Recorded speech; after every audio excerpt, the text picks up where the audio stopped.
Velmurugan phone பண்ண வந்து ஆமாம் பார்த்து போடுங்க அங்கே சீட்டில் போட்டுறாங்க அப்படி அதெல்லாம் ஒரே இது ஃபோன் பண்ணி காலையில் வாங்கிட்டு புதுசாக வாங்கி மாற்றிட்டு கலந்து மட்டும் எவ்வளோ வட்டி விடுங்க இவ்வளோ இருக்கும் ஒரு வீட்டில் இருக்கும்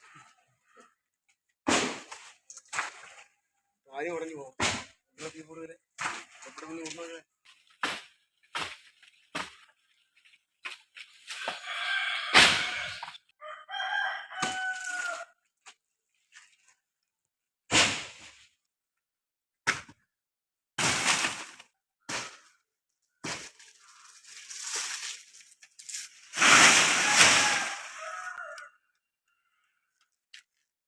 இது ஓலை கட்டி முடியாது ஒரு மலையோட இத்துவோம் ஒரு ஒழுவுமா ரெண்டு மட்டும் வச்சுட்டா